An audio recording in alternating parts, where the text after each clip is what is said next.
Tab family, and welcome. Welcome to the last Sunday service of 2020. Can you believe it? We made it, guys.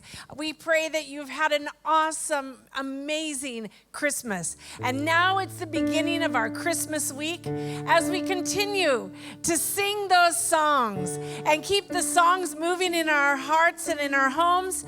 Let's join our worship team and let's join the angels and keep singing God's glory. As we do that, let's jump in, Tab family, and let's worship together, hear the word, and thank God for what He has in store for us. While shepherds kept their watching, oh, silent flocks by night, behold, throughout the heavens there shone a holy light. Go tell it on the mountain, over the hills and everywhere. Go tell it on the mountain that Jesus Christ is born. Go tell it on the mountain, over the hills and everywhere.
3, verse 17. The Lord your God is with you, the mighty warrior who saves.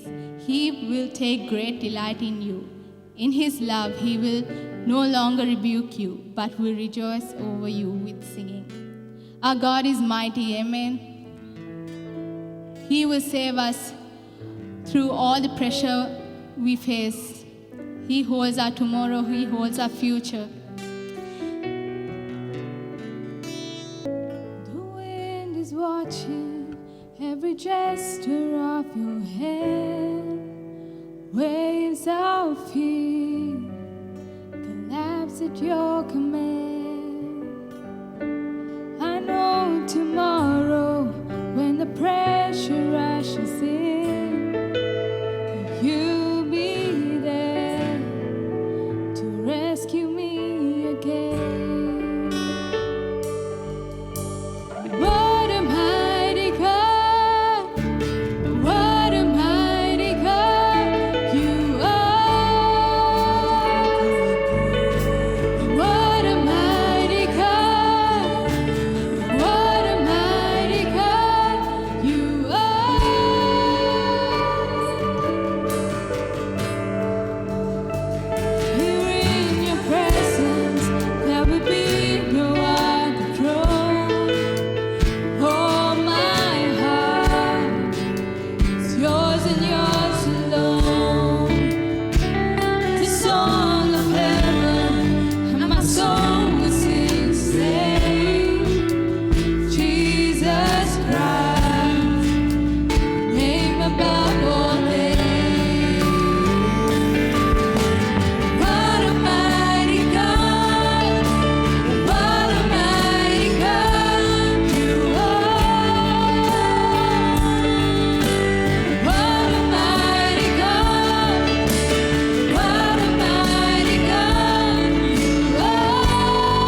like our Jesus. Church, there is no one like our God.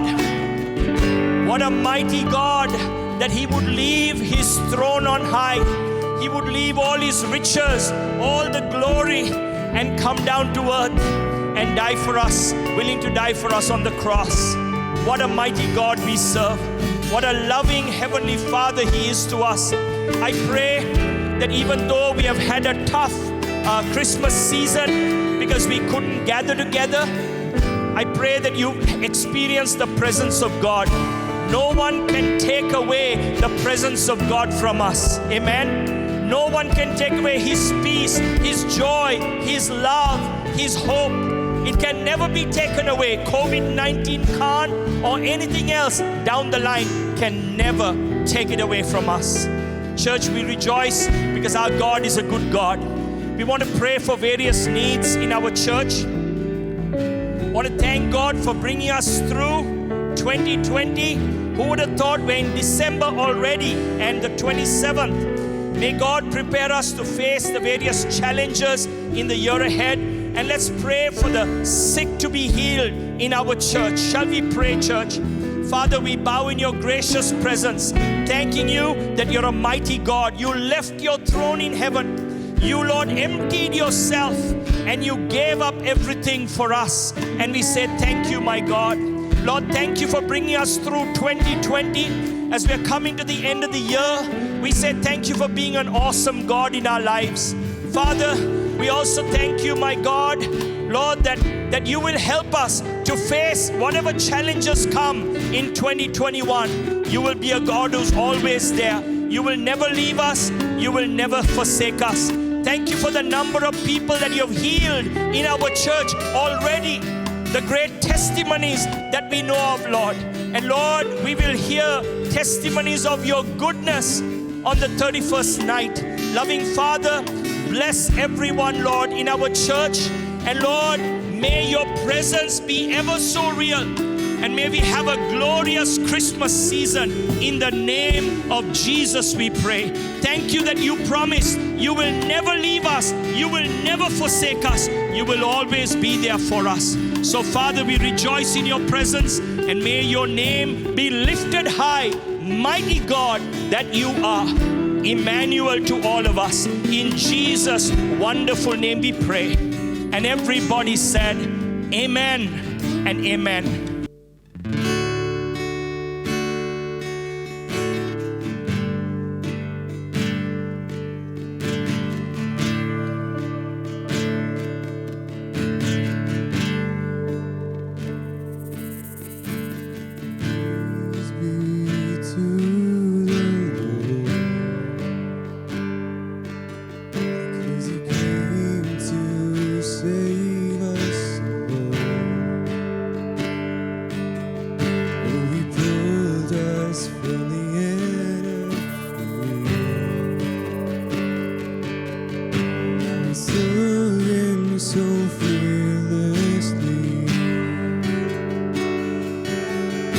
My soul glorifies the Lord, and my spirit rejoices, my soul. Holy is His name, His mercy to God. You feel Him from past to present.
to save us all and set us free.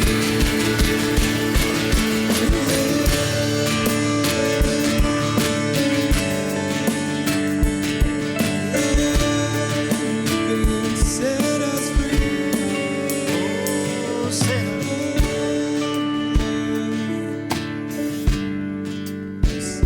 us free.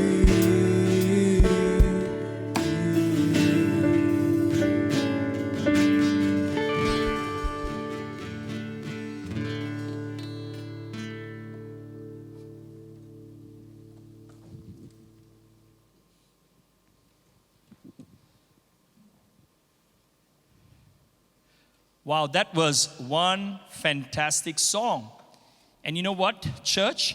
That was composed by our very own Ethan, the guy who sang it. And the song is The Promise. And you know what? Last Sunday, we had Niluka composing a song as well. And that is called the Song of Hope. Isn't this tremendous talent, Pastor Sean? Wow, that's just amazing just to see how here the TAB worship team that God has really anointed us with some great people, to just serve the Lord and bless the hearts of people during this time. That's just amazing. Yes, and you know what? As I think of that, I think, wow, wouldn't it be wonderful for them to do a CD one day with all these wonderful songs that God is giving them? Amen. Let's go for it, Pastor. Let's go for it. Hey, worship team, thank you. You led us so beautifully. It was so awesome. We just loved it. Thank you for being such a tremendous team and helping us. Everyone who helps us online, we want to say a big thank you to you, because a lot of extra services, a lot of online services, and boy, some of you don't know what goes on behind the scenes. It's not easy. Yeah, some of us, we have been doing recording sometimes for 8 hours a stretch for all throughout the month of December. And we really appreciate everyone in the sound team, in the video team, in the media team, the worship team, the staff. They've been really working round the clock. And we just want to say a huge thank you, because every one of them have made it possible for all of us to engage in worship with the Lord and just with one another. So it's just been amazing. Exactly. So today, what Pastor Sean and I want to do is just a casual chat with the TAB family. All right? We want to obviously base it on the Word of God. And so we're going to look at Luke chapter 2. It's going to come up on the screen, and then let us read it for you. And we'd like to dive right into the Word of God. All right? Luke chapter 2, and we're looking at verses 41 to 52. Luke chapter 2, verses 41 to 52.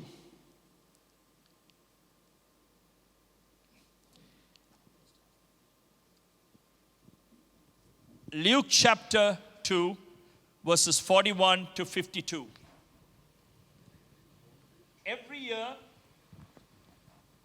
Every year, Jesus' parents went to Jerusalem for the festival of the Passover. When he was 12 years old, they went up to the festival according to the custom. After the festival was over, while his parents were returning home, the boy Jesus stayed behind in Jerusalem, but they were unaware of it. Thinking he was in their company, they traveled on for a day.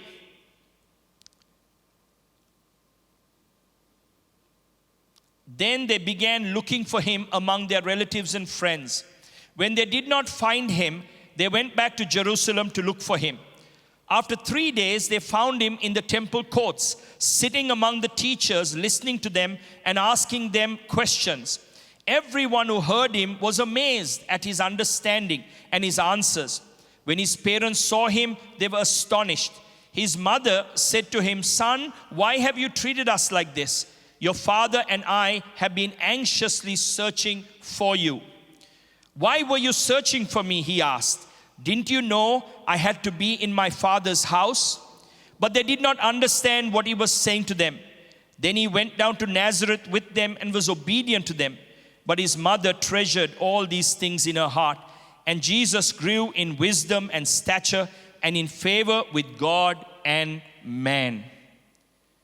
This is one amazing story about Jesus.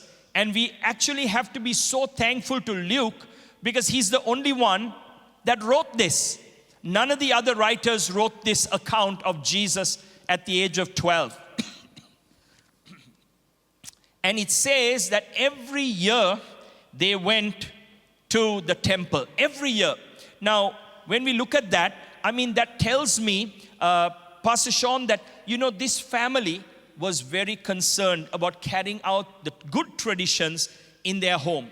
Absolutely, Pastor. It shows their consistency and their commitment to the Lord and the house of the Lord. And I think just the values that they instilled, even in Jesus, they could have said, after all, he's the Son of God. I mean, what can we do to bring him up? But, nevertheless, they carried on these amazing, wonderful traditions and values in their family. And I think we as a TAB family as well, I think there are some great values and traditions that we celebrate almost right throughout the year in order to give opportunities for every one of us to worship the Lord, to serve the Lord, and just to be a blessing to one another and be in the house of the Lord. And you know what? We want to say a big thank you to families that come here, bringing your kids to Sunday school, not just sending your kids, but you're bringing them, and you are also going to a class, or you're teaching somewhere in one of the classes. We want to say a big thank you to you because you are bringing about good traditions in the house of God. And when you bring your kids up in the house of God, something wonderful happens. There's a deposit that is placed in their lives. Right. And the Holy Spirit has a wonderful way of touching them.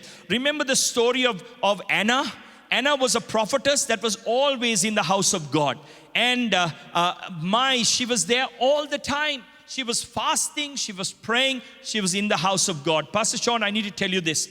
My dad used to tell me, you're in the church all the time. Why don't you take your bed and go there? and then he used to say, why did you ask the church to feed you?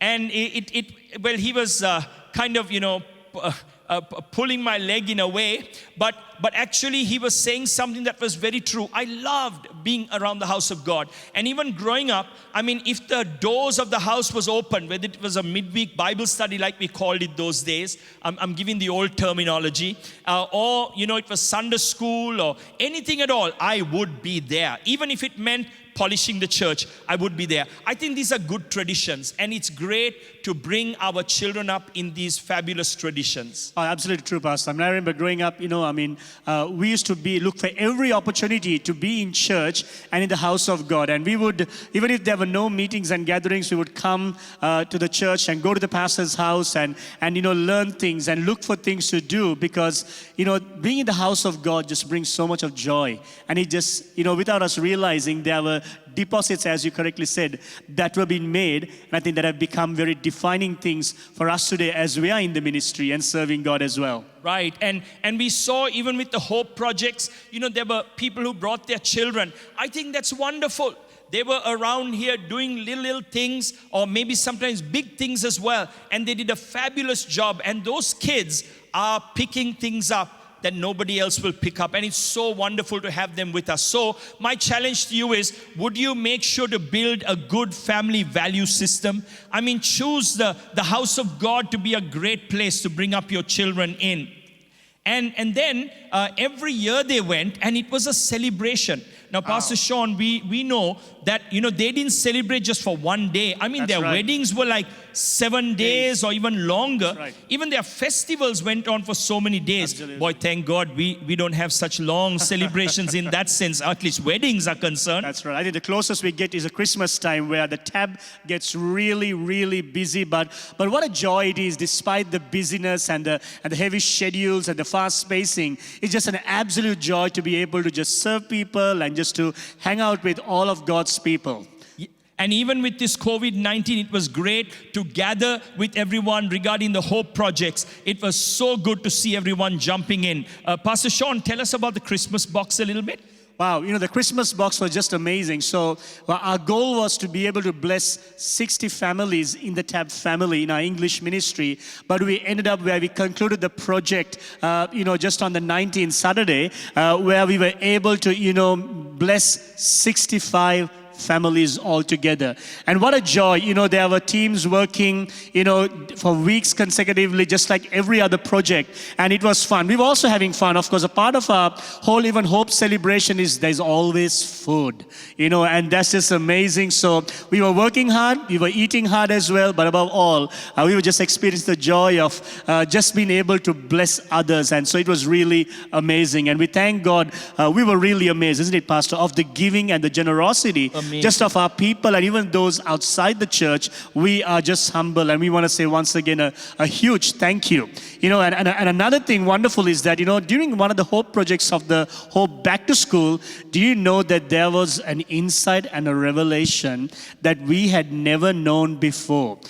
So much so that Pastor Roger no longer can claim St. Thomas to be the best school that he ever went to, because he went to a girls' school when he was a toddler.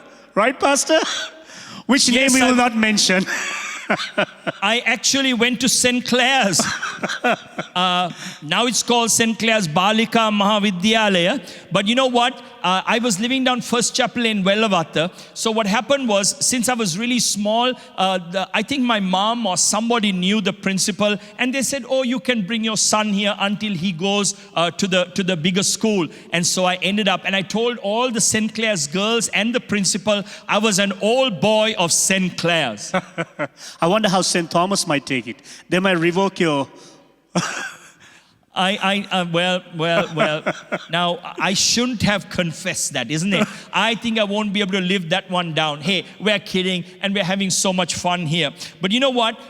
From the age of, I didn't say about the other projects, but I'll tell you more later. From the age of 12, now we only have this account, Pastor Sean, just only one time where Luke talks about Jesus at the age of 12. Now, from 12 to 30, that's 18 years, there's silence. We don't hear about him at all. And you know what? I just want to tell you this. Where the Bible is silent, you and I are called to be silent. That's right. And where the Bible is loud, you and I are called to be loud. Some of the loud things that are in the Bible is the virgin birth, the resurrection of the Lord Jesus Christ, the ascension, the Holy Spirit's coming, and Jesus coming again. All these things are something that we need to shout about. I remember we used to sing a song in church those days called, "Say it loud, say it strong, tell the world what God has done." In other words, where the Bible is loud, shout it out. Right. But where the Bible is silent, be silent. Now, there was a man that went on, I think a few people who have written books saying where Jesus was from the age of 12 to 30. They're not being very silent. In fact, they don't have any authority and any evidence to say. One person says he went to India, and lived there. And you know what? That is not authoritative at all. And so what we need to be careful about is, even for us as Christians, sometimes we can take one verse of the Bible and make it a big theology. That's right. It's very dangerous. We can try to major on the minors of the Bible. Exactly. And as Pastor correctly said, one of the great ways to rightly divide the word of truth, as Paul encouraged Timothy to do so, is learning to be silent where the Bible is silent, and, to shout out where the Bible is very clearly shouting out things. And, sometimes we as Christians, we can get caught up and minor in the majors and completely miss out on living the fundamentals of our faith. And, missing out the central point of everything being Jesus Christ and why he came to save you and me. Pastor Sean, I'm a bit concerned about something. You know why? Because the Bible talks a lot about hell, but we don't hear much about hell even in our preaching. And we need to make sure that we are mentioning it when we do preach, because these are important emphases that are given in the Bible. And we're looking at the end times right now. And you know what? It's your decision that you make. It's a choice you make. Are you going to serve God and be with him in his family and be with him in his home forever? Or if not, we will end up in hell. And so the danger is that the gospel message should be bad news as well before it can become good news. The bad news is that if we don't accept Christ, we're going to hell. But if we accept Christ, we are going to his glorious and his wonderful heaven.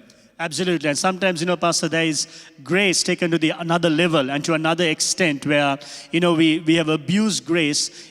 Grace causes us to be more and more humble and but makes us more long for God. But today, many people in the name of grace and using many Bible verses, don't want to be accountable, don't want to be teachable. And so, we have all these verses. I think we got to be very cautious. Yes, our God is an amazing, gracious God. But also God speaks to us and challenges us to hold grace in balance, because when you have a right view of grace, you are able to respond well to God and to others as well. Amen. And so at the age of 12, you find that there is something that the Jews, Jewish boys always go through, and it's called bar mitzvah. In other words, bar means son, mitzvah means law or commandment. And so they challenge each son to be a son of the commandment. In other words, they prepare them for their 12th year, and then they move them from the 12th year and on to the 13th year, which is their bar mitzvah. And this is where Jesus is at his 12-year-old. He's asking questions from the teachers of the law in the temple. And that's what he's doing. He's getting prepared to be the man of God that God has called him to be. And you know what? He came with a divine appointment that God had planned amazing things for his son to do on this earth. And here he was listening to God's divine leading and following God, and he was in his bar mitzvah year.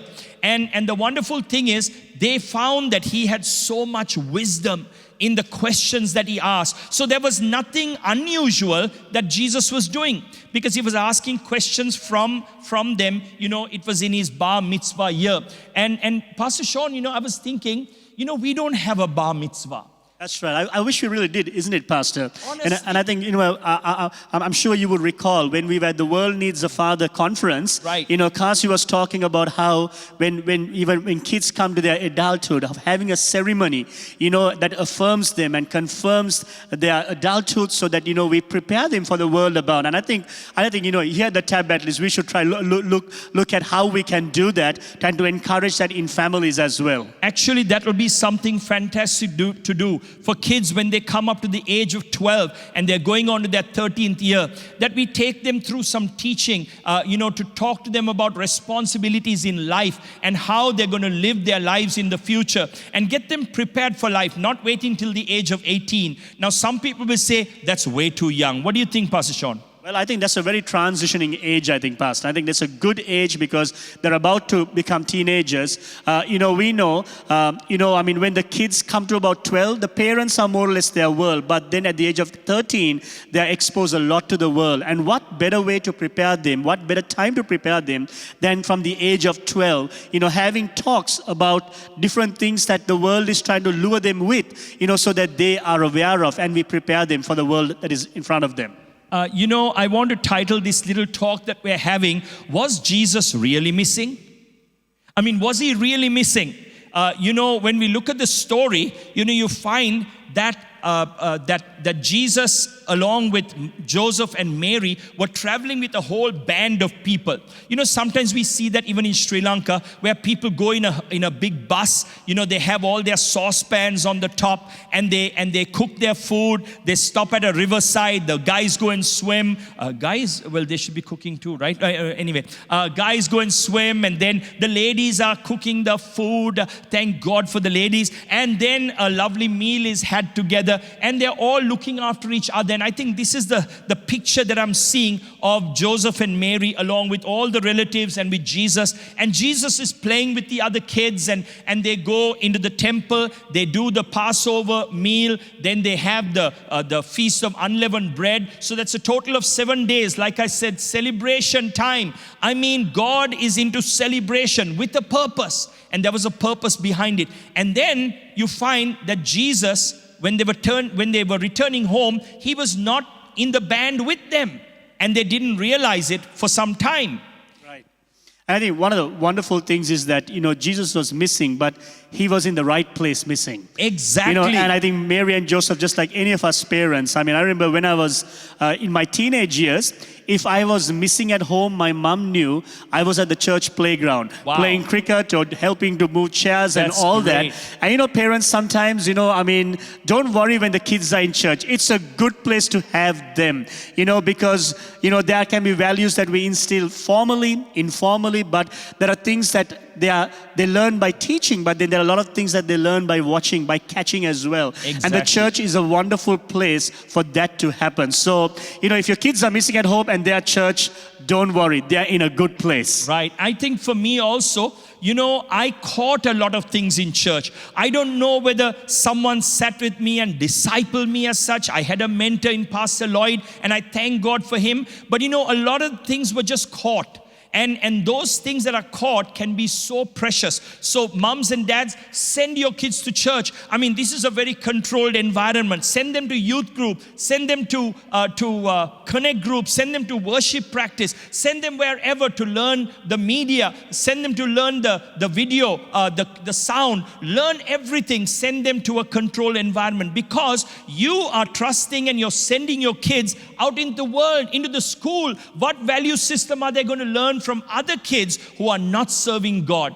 At least in this controlled environment, your kids can really be blessed. They'll catch things and you'll be amazed. What will keep them away from sin is the things that they catch and really, hide God's word in their heart and let it, live richly in their lives. And they will bring a harvest of good things in their lives. So release your children. I'm telling you, it's a great place to be in. Amen. That's So right. was Jesus really missing?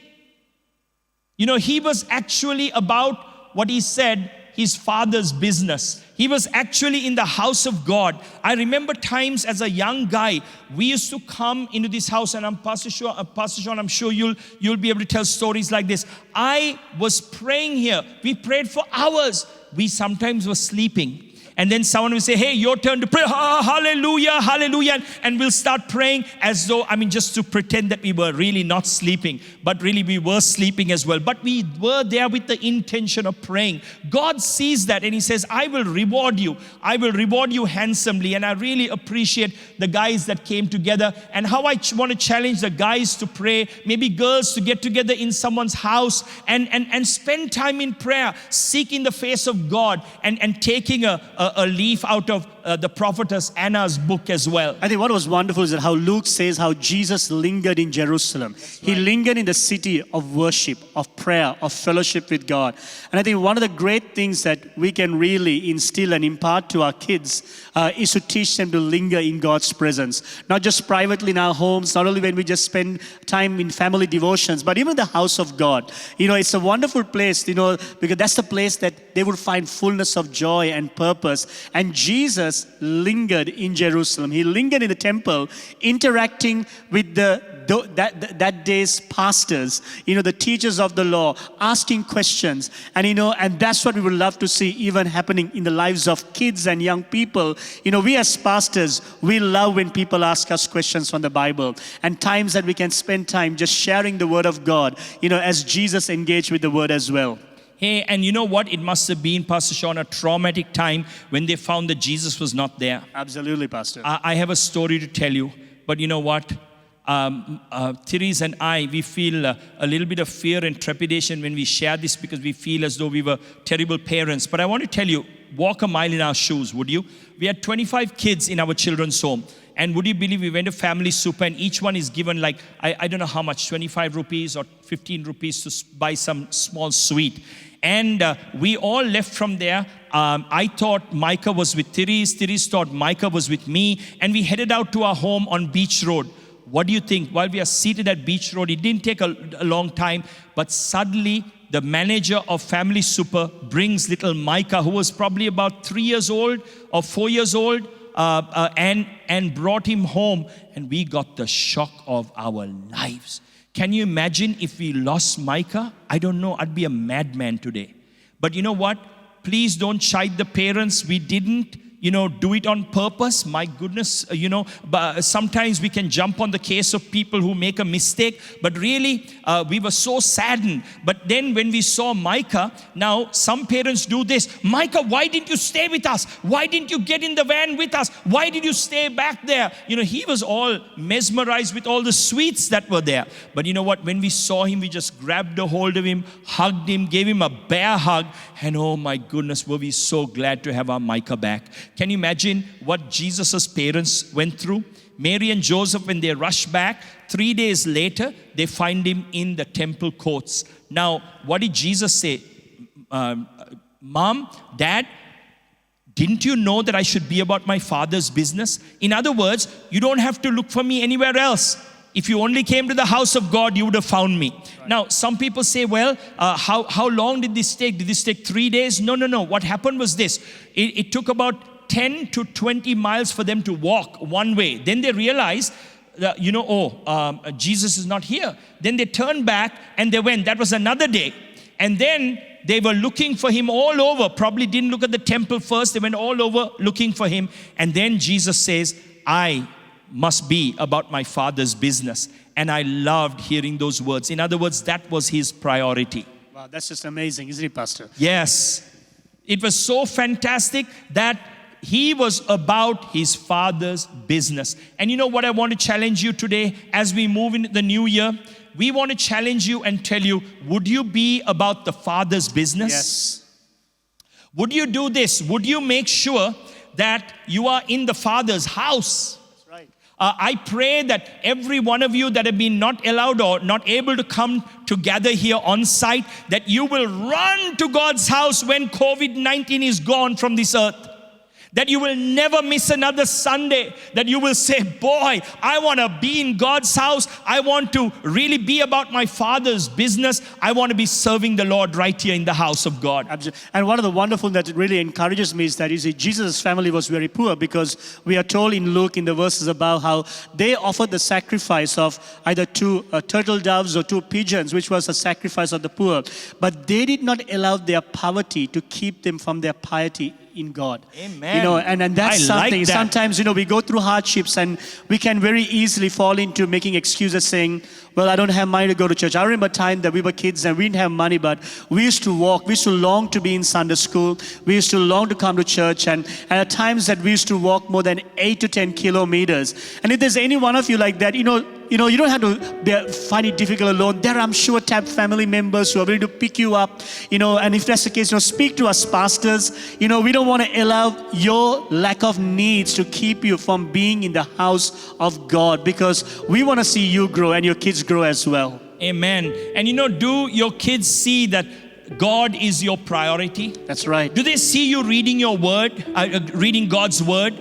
Do they see you opening your Bible? I remember a young man telling me, every day I would see my dad open with his Bible early in the morning, and then late at night, he'll be spending time in the Word of God. That was the man that taught me in Sunday school. And when he told me that Jesus died on the cross, tears would come down my cheeks. That was our Uncle Kumaravel. We used to call him Brother Kumaravel. I thank God for men like that taught us the Word, loved the Word, and he would open it daily in the morning and in the evening. That's what his son told me. Tell me, are your children seeing you praying? I used to see my mother kneeling down in prayer all the time. I don't know, I would see her there for hours. I wonder whether sometimes she dozed off and slept and then kept on praying. But she was there in the position of prayer. I'm just reminded of just last week how Pastor Andrew was sharing. And sometimes, we as pastors, we have long days of ministry sometimes, days that we just go on. And sometimes we may feel tired, but it's amazing how when we teach kids the value of prayer, how kids sometimes, when we may forget, they remind us saying, should we pray? And just this past week with the Hope Projects and everything, I was feeling really deadbeat, but it always, lifts my spirit up when we tell the kids to go to sleep, how both kids would say, Dad, let's pray. and that just shows that, we are doing something right. And sometimes we may not realize it, but, kids see the value of it. And so let's, teach our kids to pray. I remember my mom used to get us boys to kneel on the bed, and we used to pray the Lord's Prayer. This was way before we were born again Christians, really knew the Lord personally. We used to recite the Apostles' Creed, and we used to, even pray this prayer when I lay my head to sleep. Remember that prayer, Pastor? And these things actually went a long way in developing disciplines of prayer in our own lives. Amen. Tell me, is the Father's house a place that you love to call home? That's right. I pray that your kids will say, Dad, I love going to the house of God. I pray that they will follow you here. I pray that they will come here and that they'll feel so welcome. I always felt welcome in this church. I've heard of other people say, nobody gives me a welcome like the tabernacle does. Wow. There's somebody who said, when they got the Christmas box, you know what they said? They said, nobody looks after me like the tabernacle does. And my heart jumps for joy. I remember when the Sunday school teachers, I was a sleigh driver, and I drove the two teachers to a home in Mount Lavinia, and I saw this little kid, jumping up and down when she saw her teachers. She was so happy, so joyful that the teachers had come to her home. And I pray that you will be a mom and a dad that will say, look, I'm not going to just go and drop my kids at Sunday school. I'm going to be in Sunday school. Either I'll be in a class or I'll be teaching. I'll be doing something for the Lord. You know what? We are actually coming closer and closer to the second coming of the Lord Jesus Christ. Right. Serve in whatever capacity you can. Love and serve Him all the days of your life. And let's just remember that, kids are a blessing, a reward that God has given us. And one day we as parents, as moms and dads, we have to give an account of our kids, how we steered them, how we stewarded them, their giftings, their callings, their little hearts. And so, moms, dads, let's take this responsibility very seriously. And what's amazing is that how what Mary and Joseph did really resulted in Jesus growing in wisdom and stature and increasing in the favor with God and the favor with man, Pastor, isn't it? Amen. And you know what? Can I challenge you? If one of your kids say, Dad, Mom, I'd like to serve the Lord in the Colombo Gospel Tabernacle, will you release them? Hey, my mom did. Pastor Sean's mom did. Yep.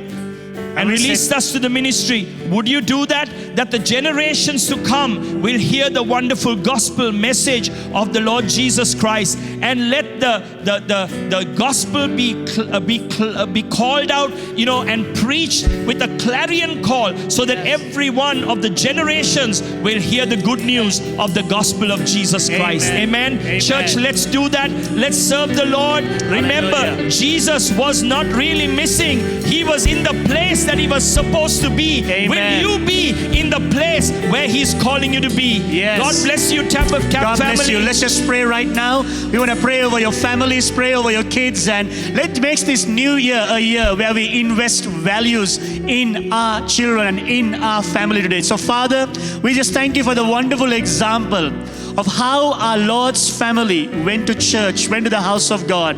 And we are given these amazing examples and principles and values that we as your people can glean from. Lord, we ourselves surrender ourselves to you as moms and dads. We lift our children to you, our sons and our daughters, hallelujah, into your loving hands, Father God. Father, we pray that we would be a family, families within the TAP family, Lord, that has a passion for your presence, Yes. who would linger in your presence, who would study your word, who would pray to you and call on you, Lord God, and who would serve one another, who would linger in the house of God, hallelujah. We pray that you will renew the hunger and the thirst for your presence and for your house, oh God. Lord, we pray that in this coming year together, we as a TAP family and every family within this family of God would become stronger, hallelujah, would become steadfast, God, and godly to Lord, to be a godly example to a lost world, oh Lord God. We thank you for all our children. Moms, dads, where you are around, would you lay your hands upon your sons and daughters? Would you lay your hand upon your child, upon your children right now? And would you just bless them right now? Would you bless them and thank God for them right now and say, God, I want to bless my son. I want to bless my daughter. I want to bless my children. Lord, we release your hand upon their life. We release them unto your service. We release them into your purpose and destiny, oh God. God, many are the plans that are in our hearts, but it's your plans and purpose we declare to prevail over their hearts and lives, oh God. And Father, we as moms and dads right now, moms and dads, let's lift our hands to the Lord and say, Lord, help us. Lord, help us, hallelujah. With all our imperfections and struggles, help us, Lord, to be godly parents. Hallelujah. We thank you, Lord, that you have called us to be godly. And we pray that you help us to train our children in the ways of the Lord, in the destiny of the Lord, in the plans and the purpose of our God. Hallelujah. So we bless every member of the family, in the Tap family, and their children, and their children's children, in Jesus' mighty name. Hallelujah. Hallelujah. God bless you, Tap family. It's a joy to always be with you. Amen. God bless you. Let's lift his name up. Your name, you are higher. There's no one like Jesus. We lift your name up. We lift your name. You are higher. There's no one like you. We lift your name. We lift your name up. We lift your name. You are higher. There's no one like you, Jesus. We lift your name up. We lift your name. You are higher. There's no one like you, Jesus. No one like you,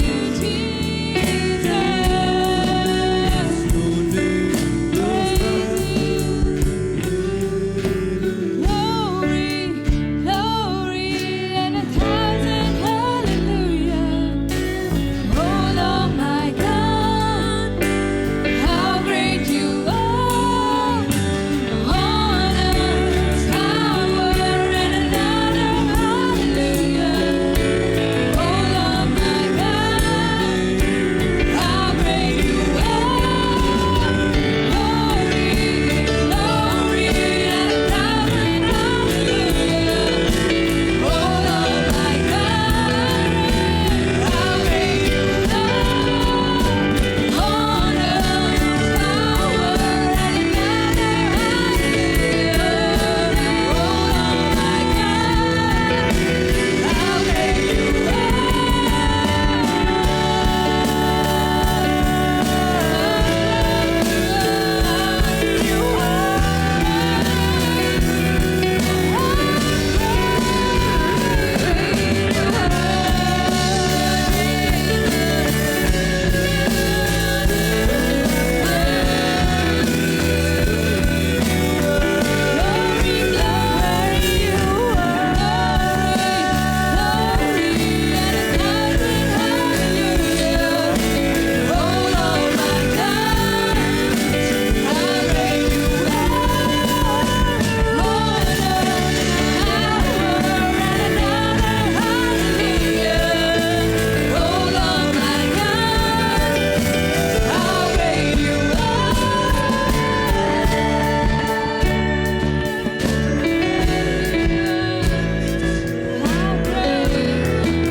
Hey, Tap family. Boy, that was an amazing message that Pastor Sean and my boyfriend Roger brought to you. You know what? It is the end of the year. It is the last Sunday of 2020. And you know what? It's a great time. This is Christmas week. And it's a time for us to kind of look back and also look ahead. So as we look back, I think we need to kind of take a little thought in our lives. Where's our priorities? What is it that takes our priorities in our days? And how does our relationship with God lead us in those priorities? as we prepare for 31st night service, our first morning service, shall we ask God to show us what areas in our lives that we need to align and get things right? Maybe there's areas in our life with God that we don't spend enough time with God, or even in our families. Do we pray with our kids, and do they join us and come to church? Whatever it is, even if it's online. You know, are we making sure that we're online on time? And are we ready to hear the word? And are we bringing our families around situations where we can grow together? And I think that is the challenge, you know? Was Jesus really lost? I don't think so. You know what? And it's a good question for ourselves. Where are we tying in? Where are we pulling in? And Tab family, let's take advantage this week. This is the last Sunday of 2020, but you know what? 2021 is coming. God's going to give us new things. God has great vision. God has amazing stuff for us. So don't miss out, because 31st night, Pastor Sean is going to pound out a message like you haven't heard before. And we are going to get challenged. So let's get ready to hear that. But also, let's take a little bit of inventory, and let's look back and look ahead. And let's ask God, what do you want to do in this Christmas week? Let's take a little time and ask God to show us how we apply this message that we just heard. God bless you, Tab family. And we just trust God for what He has in 2021. More is in store, family. God bless you.